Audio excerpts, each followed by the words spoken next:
Moira O'Donnell woke up with blood on her hands.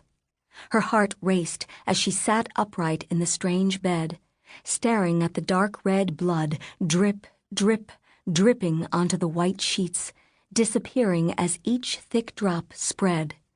She swallowed the scream that fought to escape. She blinked, and the blood was gone. The panicked rage faded. She almost but not quite, forgot the feeling of her hand clenching the heavy, balanced dagger. Almost forgot the sickening sound of the blade slicing through tendons, hitting bone, cutting out an invisible soul, and throwing it to demons that tore it to shreds, feeding. It's not real.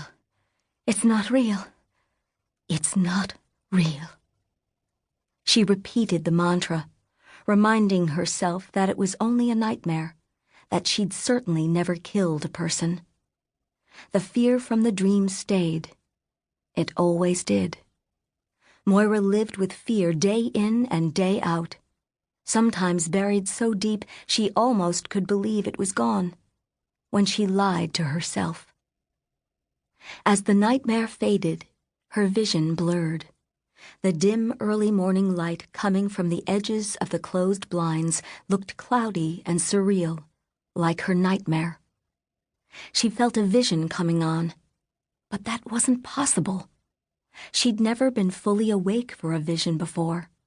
They'd always hit her in the moment of unease immediately following a nightmare, before she could claw her way back to consciousness. She was awake, knew she was awake, but everything around her was foggy, while her mind started a movie she didn't want to see. Moira's gut reaction was to stop the onslaught of images, but she couldn't even if she'd tried. In a rush, her mind flooded with thoughts not her own, sights she'd never witnessed, feelings she'd never had. No vision had ever been anything like this. Not this physical sense of evil seeping into every pore, filling her until she wanted to scream. She flew across the continent and back, tired, bored, frustrated. There were many places she could stay, but none of them appealed to her. It was all too easy. The desires of the body were weak, and she was anything but weak. She wanted freedom, but wasn't free. She wanted vengeance, and she could have it, have everything, when she was free. Freedom. Her time was now. She grew stronger with each passing day. Yet her spirit was caught by something stronger than she. She resisted, angry, but she was tied to the earth, and the harder she fought, the weaker she became. Spinning, spinning out of control, shrinking. A weak, dark-haired woman sat in the circle, waiting for her. She fought the entrapment, but she'd been in the astral plane, and her anchor had called her back. Someone trapped her. She stretched and fought and vowed revenge on her captor.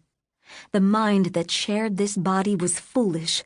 She suppressed it, brutally, without remorse. Moira screamed as pain filled her head. For a split second, she thought she was possessed. She tasted the hot sulfur on her tongue, felt an evil presence under her skin. Then, it was gone. The vision, the pain, everything. Everything but the fear. Her body shook violently.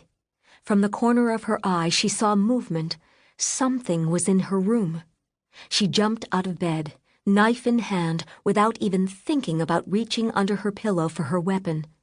She held it in front of her to ward off dark magic or a demon, making quick, confident strides toward the enemy.